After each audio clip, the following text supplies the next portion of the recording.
Hey everyone, welcome to another episode of the Between Podcast. I'm your host, Matt Matson, and as you know, our show is all about the intersection of faith and human connection. Our goal is always to try to have a sacred conversation about, having more sacred conversations in our lives. So I guess, I don't know, pour yourself a warm drink and join us as we try to connect with something holy while we're here together in this space that we've created. Today's guest has written multiple books, two of which I've read and absolutely loved. Today, we're going to talk about a lot of things, I'm sure, but primary among them is the idea of manhood within the context of faith and how people who identify as men might find challenges when it comes to the idea of sacred human connection. I'm really passionate about this topic. I love to dive into the concept of masculinity and manhood, especially in ways that are surprising and maybe are beyond the normal talking points that people might be offering. Anyway, I'm excited about this. And Shannon's newest book, my guest Shannon's newest book, makes clear that he's really excited about it too. So I'm excited to introduce you all to Shannon TL Kearns. Shannon is a transgender man who believes in the transformative power of story.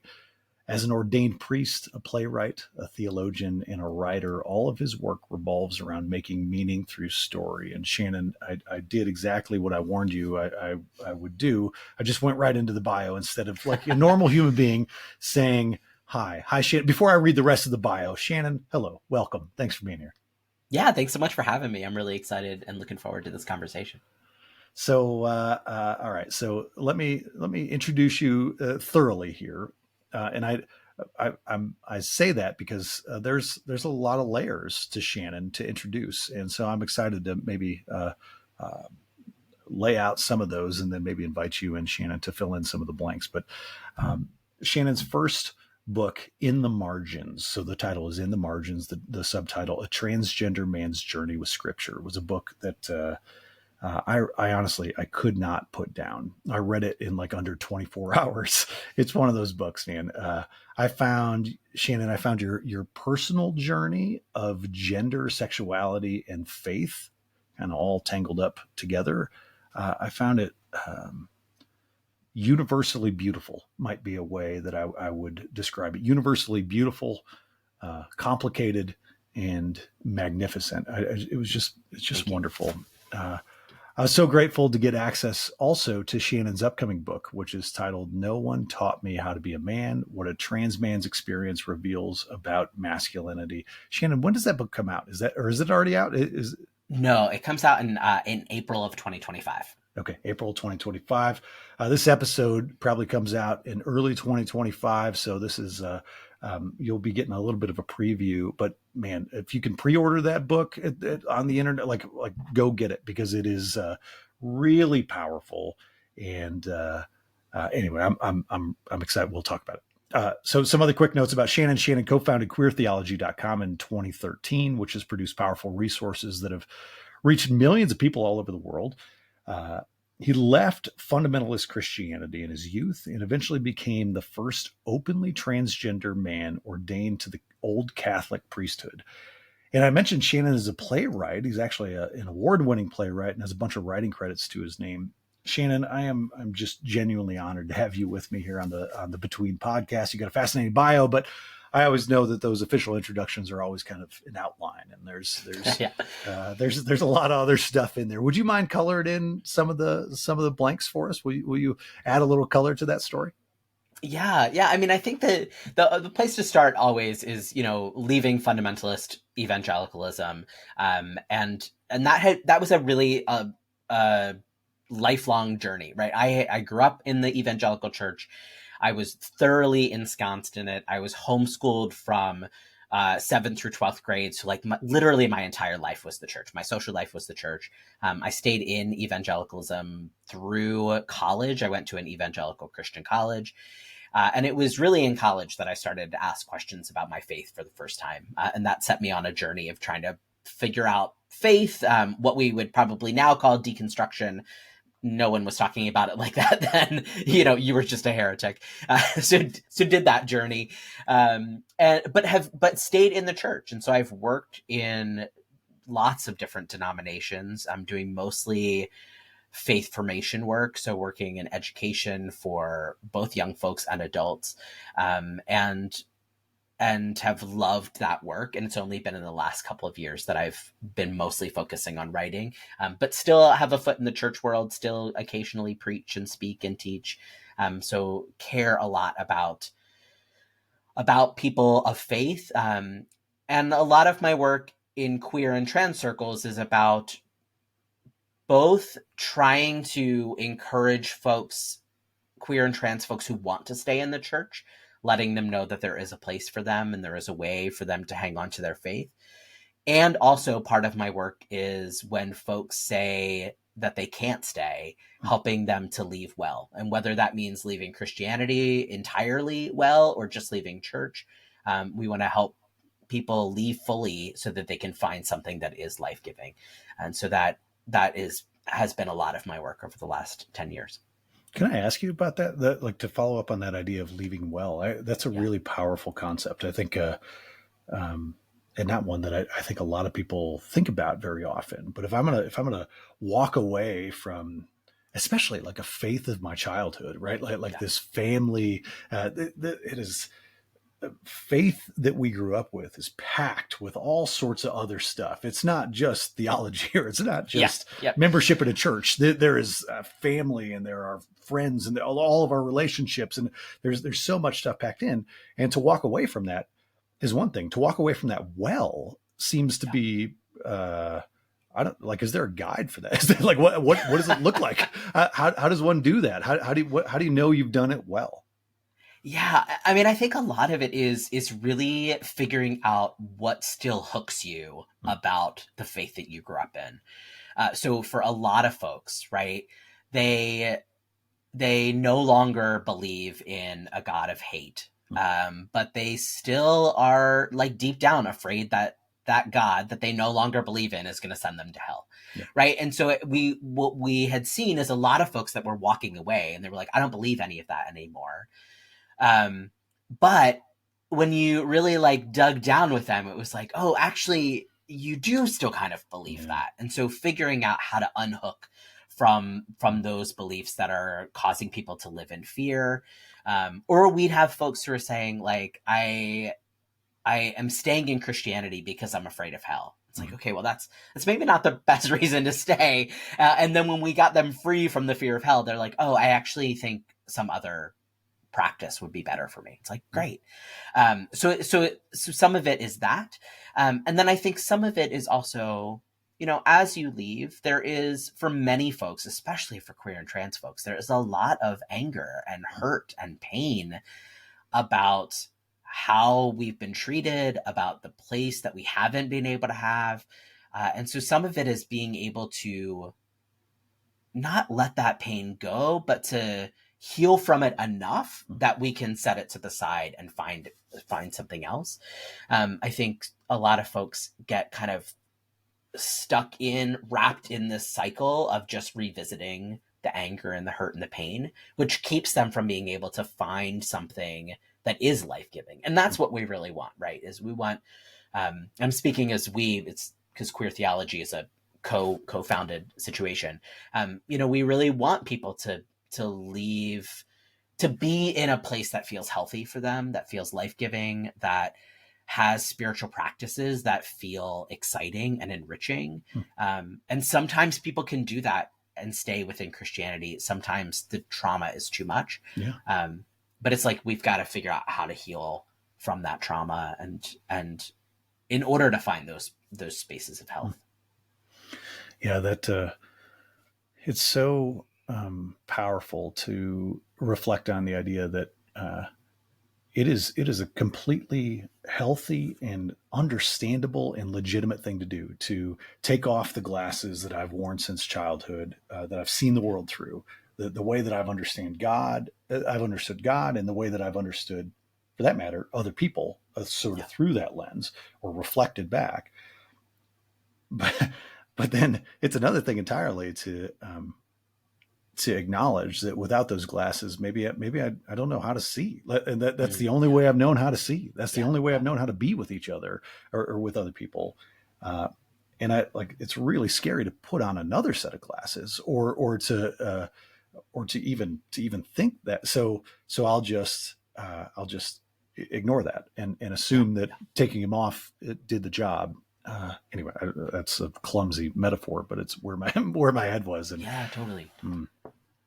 So, okay. So, I want to make sure that we get into the primary topic of what we're here to talk about. But before we do, I want to, invite, if you're okay with it, I want to invite you to maybe tell a little bit more of the journey, your own journey of, maybe, coming into your full gender identity, and also deconstructing faith and kind of reconstructing faith, and kind of doing that all at the same time, which of course none of these things happen in a vacuum, right? They are all tangled up. And I think maybe in your book, In the Margins, there's a fair amount of that book that is kind of set in your young adulthood, your college aged years, that's a time period of life that I've always been passionate about. I've worked with college students and young adults and high school students. I've got a teenager right now. I just think about how tumultuous that time is for absolutely anyone. And then I try to put myself in your shoes for a second, in the years that you were in that age group, and trying to unpack all of these parts of your own identity and to come into full alignment with who you were, who you are, and who you want to be, and how you want to express that in the world. That is just such it's a messy soup to I don't know how else to say it, right? Like there's a lot that happens in that. And so I wondered if maybe you could walk us through some of that story, because you write about it. So I think it's okay if I invite you to maybe walk us through some parts of that story. Yeah. I think the other key thing is, like, not only was I doing this inside of evangelicalism and the church, but I was also doing this in a world before the internet, which feels really important to name. It sounds so silly now, but I was growing up in rural Pennsylvania, in the 90s. I was a teenager in the 90s. I graduated college in 2002. So I didn't have my first email address until I was a freshman in college. Right. I grew up without cable television. We had 3 channels. If you held the rabbit ears just right, maybe 4, right? And I say all of that to say that, I was growing up in a world without language. We didn't talk about gender, not overtly, right? Because in the evangelical world, we're talking about gender all the time, but we're not talking about gender. And so there's that complication. And I knew from a pretty young age that I was not like my peers. But I didn't have any language for that. I was dressing in baggy clothes, and I wanted short hair, and, all of these things. And I was just trying to be comfortable in my body. And once puberty hit, I was desperately not comfortable in my body. But again, having no language for that, it was just this kind of oh, this is a weird kid who's trying to figure some stuff out. And it wasn't until I went on a mission trip when I was with my denomination, when I was just finished, just after my senior year of high school, that things really kind of came to a head. And I was, the best way I can say, I was bullied by the adult leaders on this trip, for the way that I dressed, for the way that I carried myself. But again, it was this sense of no one would say, or no one could say the thing. So it was just we don't like how you dress. But I'm okay, but I don't understand, because I'm also growing up in a culture of modesty. And I'm I'm wearing shorts down to my knees and a baggy t-shirt. I am the epitome of modesty. Right. How am I violating what's going on? And, now looking back, it's oh, I was violating gender norms. Mm-hmm. And they were deeply uncomfortable with that. And I was at this point, by the time I'm graduating high school, I am realizing that I am primarily attracted to women. So I'm starting to tell a couple of people that I'm quote unquote struggling with homosexuality. It's the only way that you could frame it or phrase it. And all of that kind of continued on through college. I started to come out as gay after college, and kind of navigating that space. That's around the same time that I really started to have a lot of questions about my faith.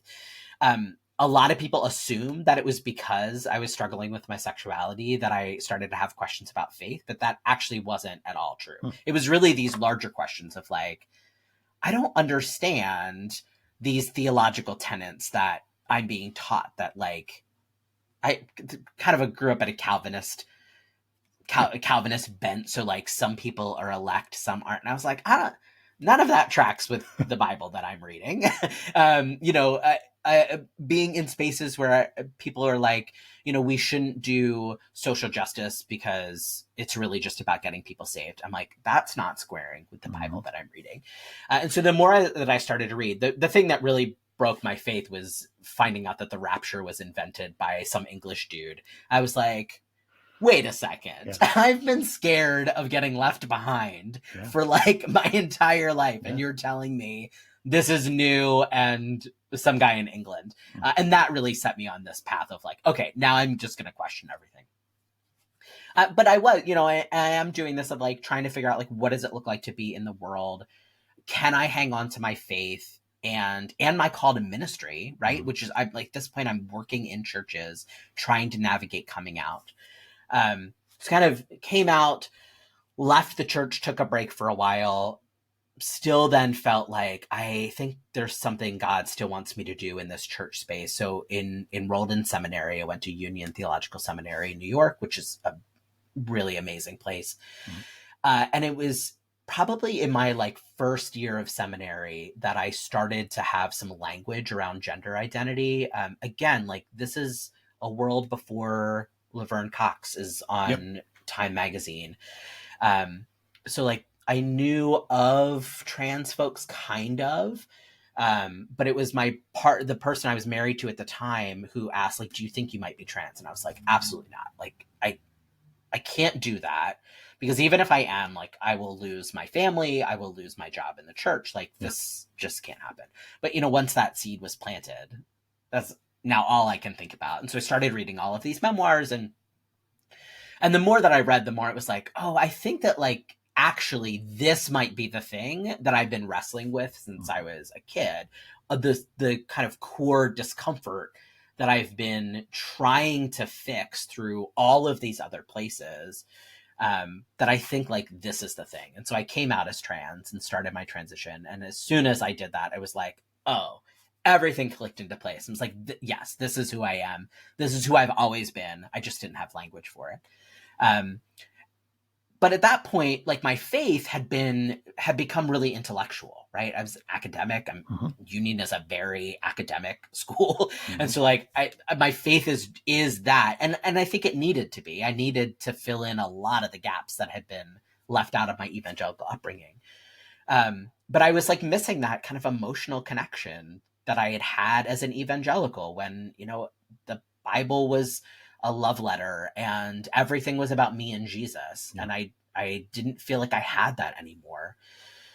And it was the process of transitioning, of like really coming back to my body, or really, I would say being in my body wholly for the first time, that allowed me to then read scripture with new eyes, that then ended up saving my faith. Like I knew that my transition was going to save my life. I had no idea that it was going to save my faith. And it absolutely did. Wow. And starting to read the Bible and say, okay, now that I'm in my body, what does the Bible say about bodies? Oh, it turns out the Bible has a lot to say about bodies. And it's actually not all Paul being negative about the body, right? Like Paul clearly had something going on with his body. That's a podcast for another day. But when I was like, oh, like, God cares about bodies and like actual physical bodies here and now, not just in heaven when we die. And that helped to reframe how I was reading scripture, and helped me to see myself in it for the first time. And when I started to share those stories, like those connections that I was finding, many of them are in the margins. What I was fascinated by is that it unlocked something for people who weren't trans. And then I was like, oh, there's something really powerful happening here, that like doing this theological work from this particular place is unlocking something for these other folks who are not coming from that particular place. And that then became all of my ministry and life. And I will say, like, I don't think it's just about doing trans or queer theology, right? It's about all of the theologies from all of the particular people. It's Black theology and womanist theology and liberation theology, and all of that together helps us to have a broader picture of the divine. You know, I think of your topic of sacred conversations, right? Like, that's the thing. When we can have conversations with one another, we learn something about ourselves, and we get a broader view of what it is to be in the world. And I think we also get a broader view of the divine, right? The divine isn't just found in one identity. It's found when we put all of these identities in conversation with each other. I just picked up my phone there at the end. I was going to scroll to try and find a passage from your book, from In the Margins, but I think early on it might have even been in like the foreword or the prelude to the book, as it were. But you talk about like some people are critical of queer theology because they'll accuse folks who are proclaiming a queer theology as creating God in their own image. But that I'm clumsily repeating what you said in the book, but that fails to recognize that all theology is from a point of view. All theology is from, and most theology that most of us have been surrounded by for most of our lives is from a white cis point of view, and like just straight up. And I think it is so beautiful to hear you tell this story of your own sort of, when you came into your body, when you started to connect with your body in a whole new way, a way that felt real, and a way that felt authentic, and a way that felt right. Suddenly you saw your own faith through a different lens. Like, that to me is, you're right. This is the power of sacred conversations, is recognizing that each of us bring our own theology that we can only have from our own point of view, from our own perspective, from our own lived experience, from our own bodies, from our, like, this is what we got. This is the vessel through which we get to experience this world, and we get to try to understand the big questions of life. And this is it. This is the only one we got. Right. Yeah. And so when we can see these big questions from our own point of view, how freeing and how liberating that is. I loved the way that you just described that. Thank you. Yeah, I think that piece has been really important for me, in both in like claiming the rightness of the work that I do, and saying like I have a place here, but also to say for all of us to pay attention to where and how we're getting information, and what we assume or take as objective when it might not be, right? Or when it is coming through a particular place. I think that when queer and trans folks do theology, we're naming the place that we're doing it from. When cis white European guys do theology, they're saying, I'm doing theology. That's right. It's like, that's right. Yes. And you're doing it from a particular place. And I think, as we even look at the media landscape right now, it's so important that we're paying attention to where our information is coming from, and that we're holding it up with a not a meanly critical lens, but a lens that says, I'm going to pay attention to where this is coming from, and the particular people behind it, and what they might be trying to do with it, right? Because everyone's trying to do something with the stories that they're telling, some for good, some for ill, some just, they don't necessarily have a motive, but still something is happening there. Yes. So, okay. So I want to get into masculinity and manhood, Yeah. because your newest book, No One Taught Me How to Be a Man. In that book, I mean, you talk very intimately about the internal mental gymnastics and emotional wrestling of figuring out what it means to be a man, and figuring out what kind of I don't know if this is the right way to say this, but what kind of man you wanted to be, figuring out how to not just act and dress and talk like a man, but embody the manhood that you knew was inside you. Um, and there's a million questions that I want to ask related to this, and I think your perspective and your point of view, the point of view that you write this book through, is just such a um, I was so eager. So we got connected. I'll share this story for the listeners, but you posted something like on social media, and it was basically like, I'm trying to explore the idea of manhood from the point of view of a transgender man, from the point of view of somebody who has walked into manhood, into masculinity later in my life, and doing that is hard. Like, doing that is I mean, one might say, oh, it's what a wonderful opportunity. You get to like pick and choose and define manhood for your own sake.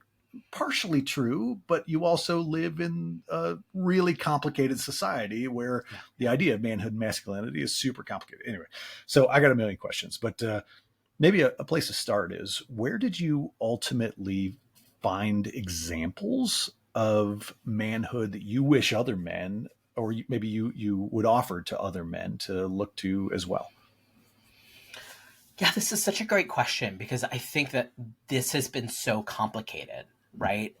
Because so much of what I initially looked to when I was just coming out was like pop culture and media.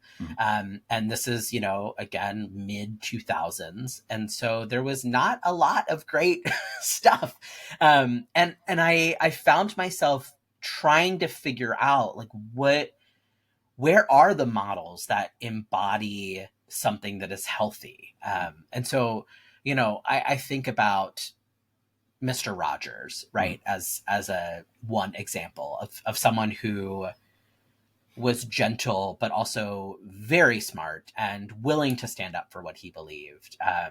And so I look to him as one.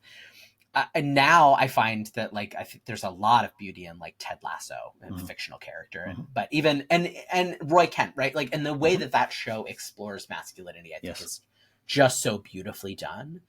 But I think part of why I wanted to write this book is because I struggled so much to find examples, and not only to find examples, but to find people talking about masculinity with the nuance that I felt it needed, right? I have read a lot of books about gender from people of all genders. And what I was finding consistently is that folks who are not trans, so cisgender folks, were just, even in books that were trying to, like, do something different, just made all of these assumptions about gender. And I thought, okay, well, what are we doing if we're not even questioning the assumptions that are baked into this work? Like, I loved Eve Rodsky's book Fair Play. Like, I think it's about equitable household labor. So good. And also so many assumptions in that book about, like, gender, and doesn't question the assumptions. And I thought, we've got to do something more. And I think that the gift that trans folks bring to gender is that we get to be intentional in ways that other people don't always get to be intentional, right? Like, I think the real gift of transitioning, and part of that is coming out a little bit later in life and transitioning a little bit later, but, like, I got to be really intentional about saying, how is it that I want to carry myself through the world? How is it that I want to embody and inhabit manhood? What are the traits that I want to hold up? What does it look like for me to be in solidarity with people of other genders? And I had to be intentional because no one really wanted me in these spaces, right? But I think that, like, in the end, that ended up being a gift, because it became like, well, I'm going to be in these spaces. This is who I am. And so let's be intentional about how I'm going to move through these spaces. Yeah. Yeah. I think you offer examples in the book of like just navigating male spaces, navigate, like just showing up in male spaces. And sometimes you tell the story of being in those spaces for the first time, like men's bathrooms is a classic example, like the urinal, the rules of urinals. Like you go through the rules of urinals, which is hilarious and real. And like, what's behind it? What's going on in that? And when it's like, that, maybe for folks listening who have no idea what I'm talking about, when I walk into a men's bathroom and there's a wall of urinals, I never stand next. If there are open urinals, you go to one that isn't directly next to somebody else. And it's like this unwritten rule, but why? Like, why? What is going on? What's that about? Like, and most people would never pause to ask. I certainly never normally pause to ask myself, like, what am I making those choices out of fear, out of politeness, out of comfort for myself, out of comfort for the other people who are in there, out of just some social norm where men do men things, and this is it? Like what is that? And if I never ask that question, it's probably fine. But there is power in asking questions about that and really just trying to explore, why have I chosen this? If I identify as a man and take pride in my expression of manhood, have I given it thought? Like, is there intentionality? And to your point, maybe a gift of transitioning is that there is required intentionality. You don't have a choice. You don't get the privilege of maybe asking someday. You've got to ask all those questions in every one of those environments. Anyway, I just got to imagine that is exhausting at times, and maybe wildly enlightening as well, as you observe other men who aren't considering those things. And I think that wildly enlightening is real, right? Because I can sit in places with men and kind of watch what's happening and be like, I see the ripple of what is happening, what the undercurrent is in this space, and how men are acting with each other and jockeying for position. It's almost like being an explorer, right? Where you are like undercover and they don't know you're undercover, right? It often feels like that, where I'm like, there's some interesting things happening in this space. But I do think, right, like I think it's why it's so vital that we listen to trans folks when they talk about gender, because that undercover nature helps us to uncover these things for everyone, and helps us to ask the question, right? Like, the urinal thing is also a question that comes up for me. Is like, well, what happens if we violate those norms? Like, what does that do? Are there ways to do that for good, for ill? Like, that's a question. And, I think often for trans folks, that's a really fraught question, right? Because it's like, if we violate these norms, we are potentially in danger. And so, like, but for cis men, I think it's an important question to say, like, what happens?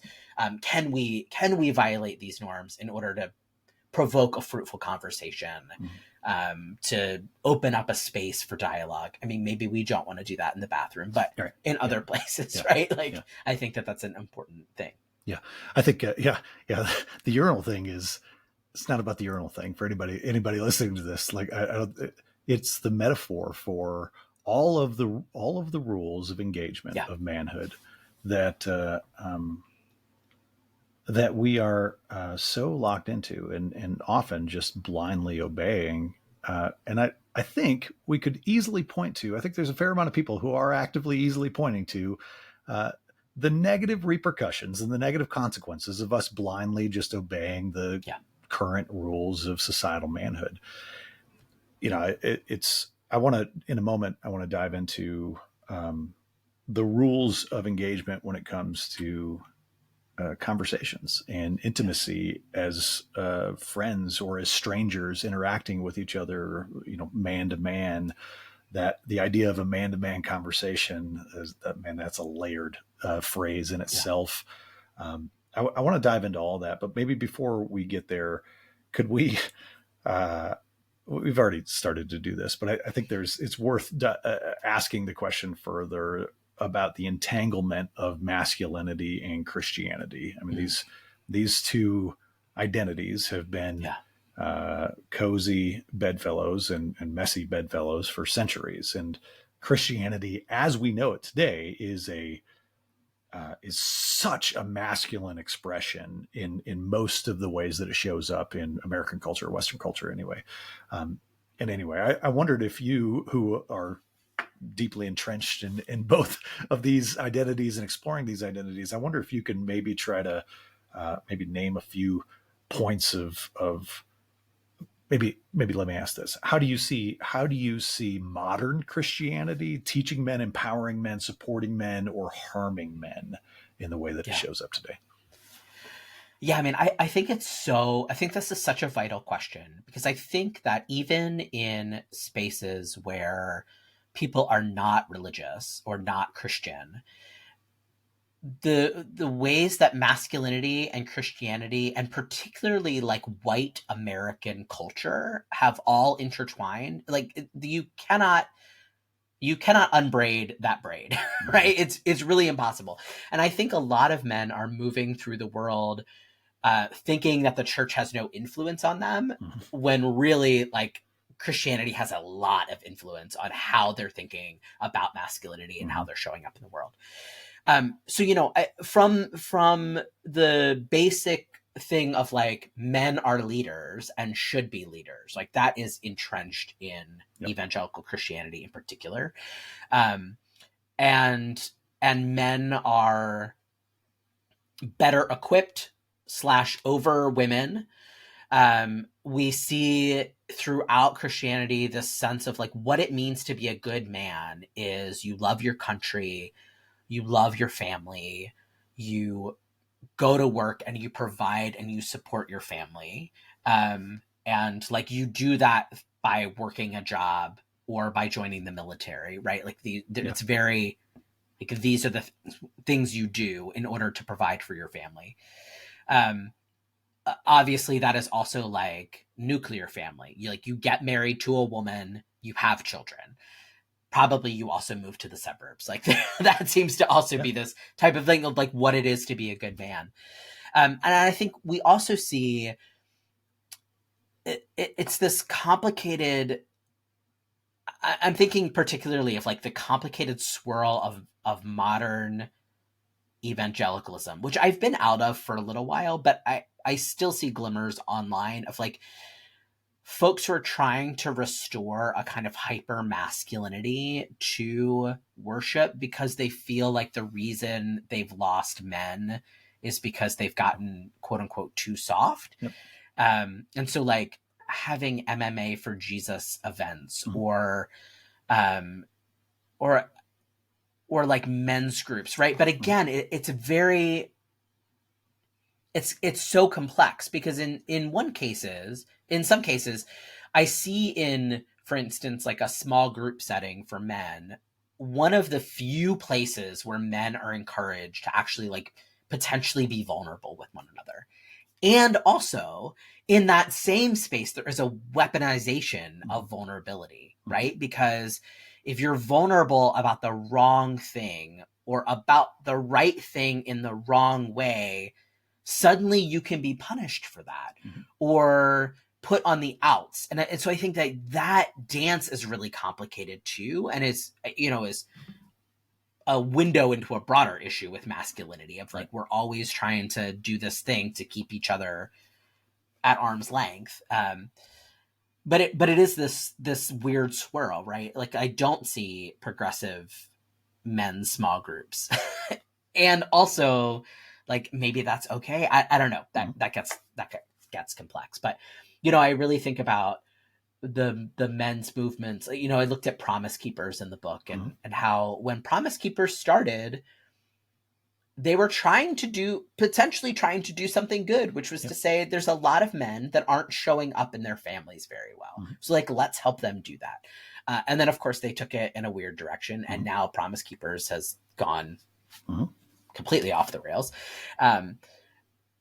But and even in John Eldridge's Wild at Heart, right, which is another big book that I look at, there is a sense in that book where he's articulating something that is important, that men are feeling angry and they don't know why, that they don't know what their purpose is, that the world is changing around them and they don't know how to catch up, that they feel a little bit bored, especially at home, that, you know, they are worried all the time that someone is going to say that they're not a good enough man. And I think that those articulations are absolutely 100% spot on. But then he goes into a space of like, so what we need to do is bring back the 1950s and men need to like be in the wilderness and fight things. And it's like, okay, I guess that's one answer. That's not the answer that I think that we should be heading towards, but yeah. I was excited when I picked up Wild at Heart, John Eldredge's book. I actually, this was years ago, but I was still working daily professionally with college fraternity and sorority members, and especially with fraternity men. And I think people who listen to the podcast, I've said before that that's my, you know, primary career. That's my, I guess, secular job. But and I love working with college men. I love working with college fraternity men, because fraternity is so messed up. Fraternity is so problematic. It is so full of toxicity. It's so full of, I mean, there's abuse baked in. And it is the only place I've ever experienced personally. I'm just going to use I language for a second. It is the only place in the world I have ever personally experienced consistent, deep, not only conversations, but ongoing dialogue and growing, even curriculum, allowing me to explore what it means to be a man in this world.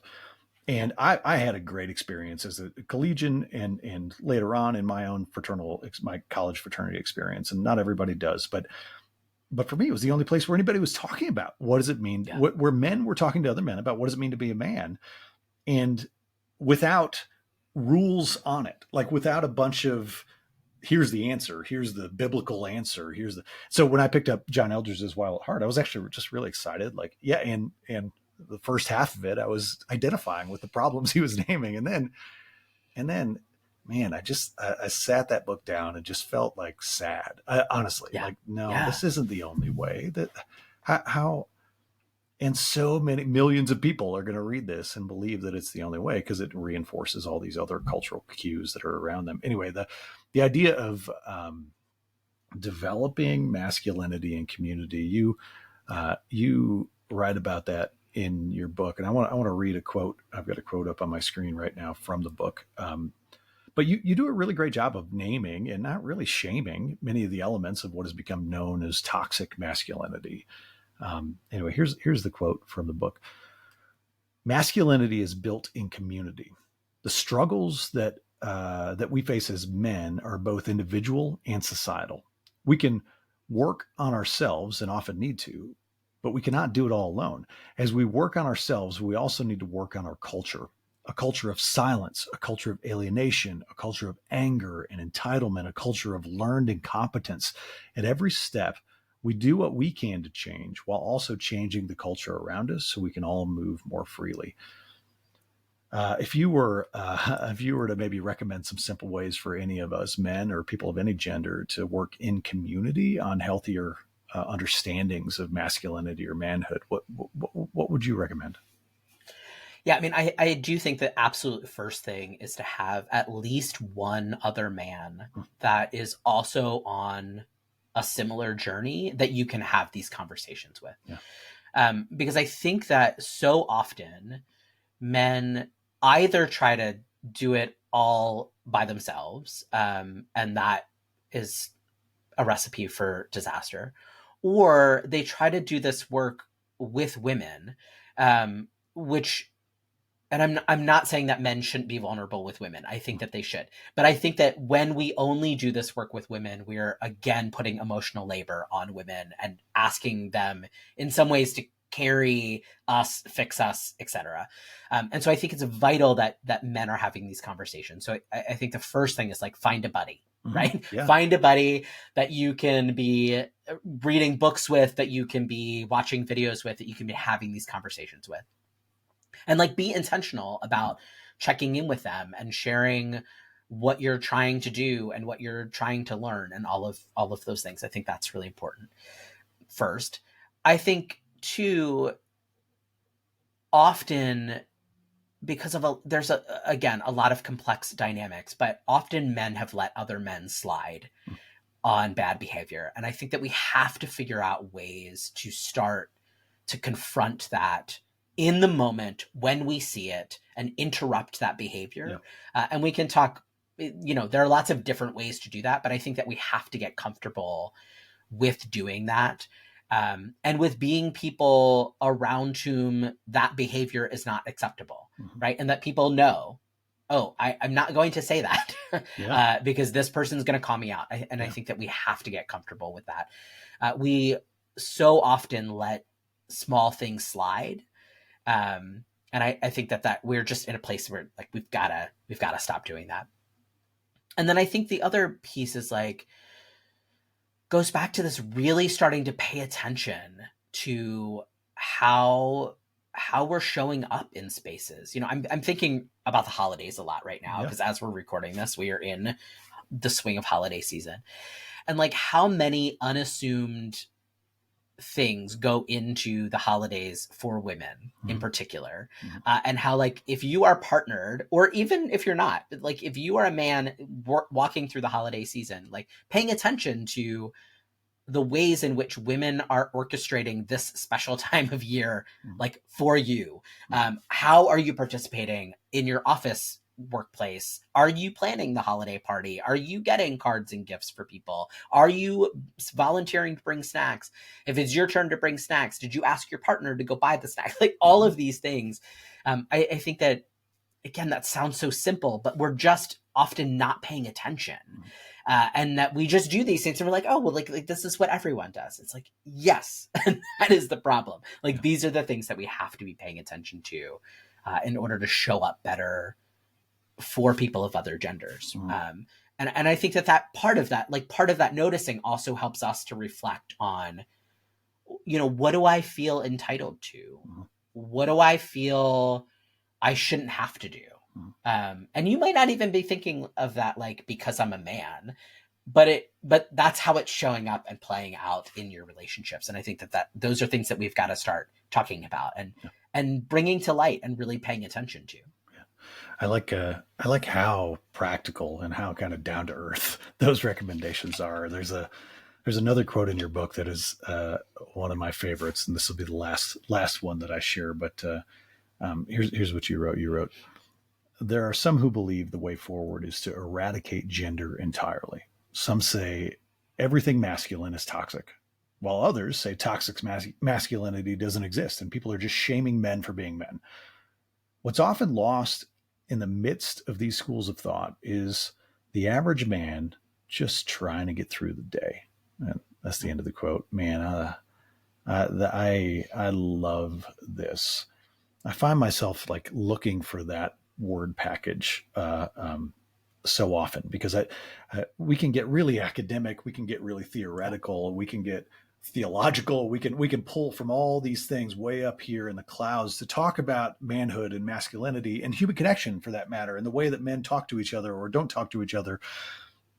And I don't know, like your neighbors are just trying to get through their day, and like they are just, and right now, you're right, we're recording during the holiday season. They're just trying to get through their holidays. And so the question becomes, how can they interact with this question of what kind of manhood are they expressing, while in the midst of just their work life and their neighborhood life and their life as maybe a father, or their life as a partner, or their life as as someone who is trying to lead something, or somebody who's trying to be a member of their community or their church or their religious group. I don't know. Most guys are just trying to get through the day. They're carrying so much through the day. They're carrying fears and insecurities, like so many unspoken insecurities, and so are their so are the other guys who are walking down the same street with them, and Yeah. they're not talking about it. Like, and Right. for me, the answer is just talk about it more. Like, find a Yeah. buddy. I love that advice, Shannon. Find a buddy. But I'm curious, that idea of people just trying to get through their day, men just trying to get through their day. How have you seen that showing up for people you've talked with, or maybe as you've prepared for this book coming out? Like, I'm really curious what that idea of people just trying to get through the day, how's that shown up for you? Yeah. Back to the quote just for a second, because I think that part of what happens in, especially in like a hyper connected news media 24/7 all the time thing, is that it's really easy to get lost in whatever is the most extreme, right? Whatever is the most extreme at the moment. And I think that we're often seeing that in masculinity. And listen, we're in a complicated time of men behaving badly, and that is very public, and I think that is it's important that we're calling that out and we're naming that. But it's also easy to get lost then, like you said, in the like academic or the theoretical. And so for me, part of it really it goes back to this idea of paying attention, right? I think that men need space to stop for a minute, to pause in their just trying to get through the day, and to really consider, like, what about this, all of this, waving my hands around, like, isn't working for me? Yeah. Because I think so often, what you're talking about is like all of these fears and all of these insecurities and all of these pressures and all of the things that men are carrying. So much of that they don't need to be. But like, because they haven't stopped to ask the question, is this even working for me? And what might work differently? They just like keep going. And so I think this idea of we just keep going and we never stop to reflect is maybe the number one problem, right? So even just that pause of saying, okay, I am exhausted.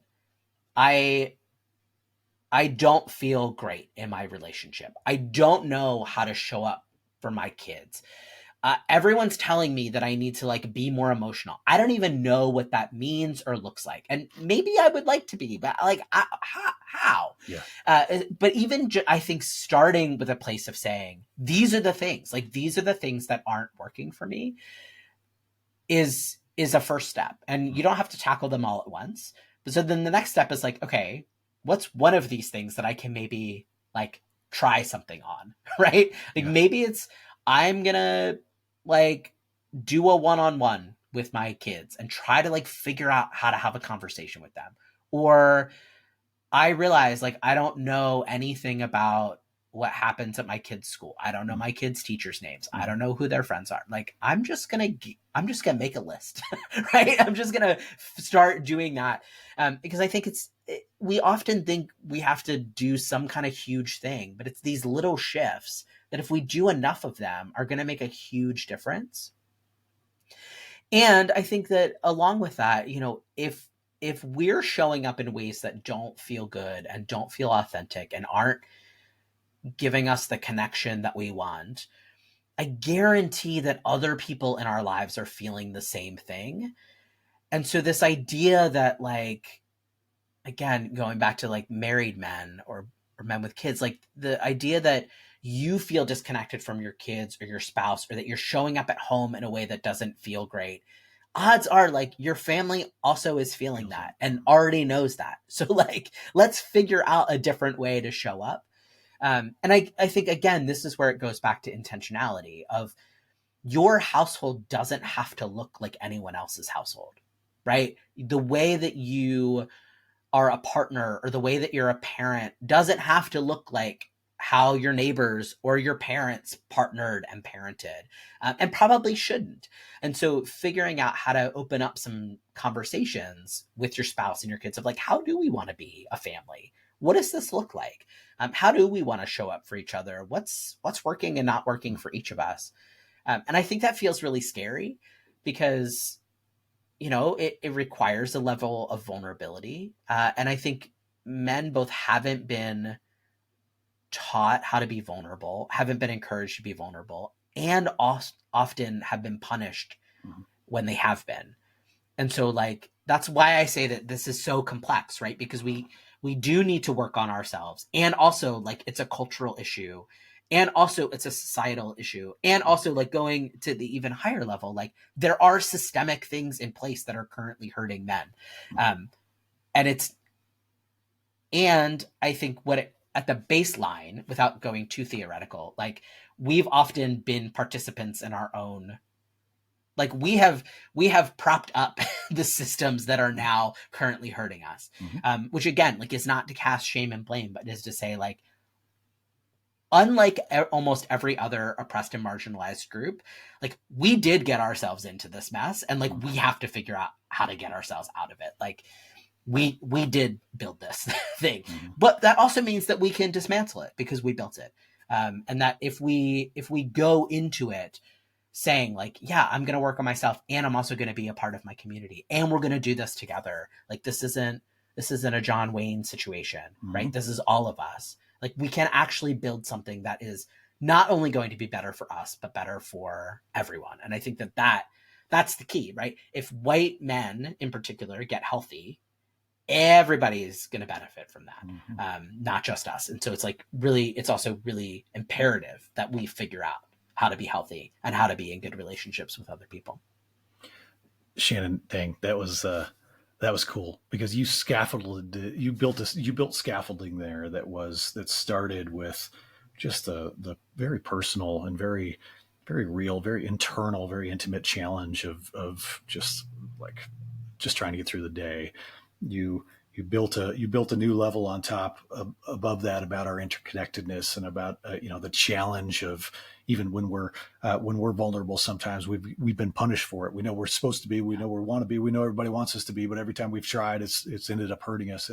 And then you added another level of these systemic, these really heavy institutional, systemic, cultural dynamics that we, yes, sometimes benefit from and also hurt us and are feel that.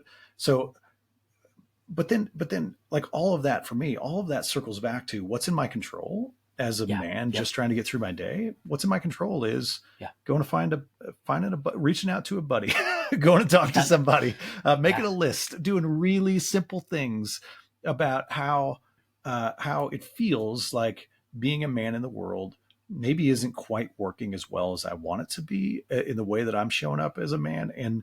And maybe I could have just a couple small conversations. I don't have to go to a men's retreat over a week and, have a life-changing experience. I could just make a little list of ways that I wish I could relate to my kids or my parents differently, or I could relate to my neighbors differently, or ways that I could contribute around the house a little bit differently. Or, man, what a really, that to me, the way you built that point. But for me, it all just comes all the way back to find a buddy, have a sacred conversation, and allow this, what you and I just did, Shannon, allow this to be holy, be sacred, and find truth in the mix of these conversations. Shannon, thanks so much. Anything you want to add? Maybe this, anything you want to add, but also like, how can people buy your books? How can people find you on the internet and stuff? I have loved this conversation. Thank you. Yeah, I'll say the final thing I want to add is like, my dream for this book is that it does just what you said, like provides that scaffolding and talks about these systemic issues, but also is very, very practical, right? Like I want, like my dream would be for groups of guys to read the book together and to like then go back and work through it and be like, okay, how are you showing up in your household differently? Right? Like, let's set up our to-do lists and our calendars differently. Like, let's do it together. And to use that an evangelical buzzword, like hold each other accountable, but in like non-icky and non-shaming ways. Like that's the dream.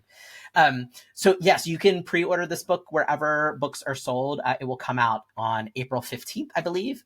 That is the current release date.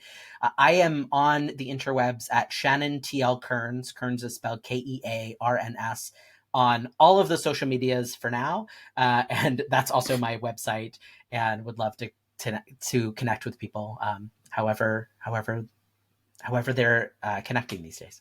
I love it. Shannon, thanks so much. And My pleasure. to everybody listening out there, to you, listener, just thanks. Thanks for listening in to this sacred conversation. And I hope it inspires you to go out into the world and build some sacred moments of human connection with people all around you. Hey, don't forget about all the other ways you can connect with Between. You go to our website, between.church. That's the easiest place to find all the stuff. But our 5-ish minute sermons that we put out every week, you could check out. You could check out our Substack. You could check out. Man, I hope you start a Between group in your community. That's a cool idea for maybe a group of men to start a Between group, or make a book group around Shannon's new book, or and then you can incorporate some other Between content in there. That's our dream, is to maybe be a decentralized community of people building real community in their own communities. And I'm just so grateful for everybody who's listening and participating in Between, and allowing me a good reason to invite people like Shannon to have a conversation with me. I'm not sure I would know the context in which I could just call Shannon and say, hey, can we talk about your book? But I love that I got to do it. Like, what a gift. Hey, everyone, my favorite church is the space between people.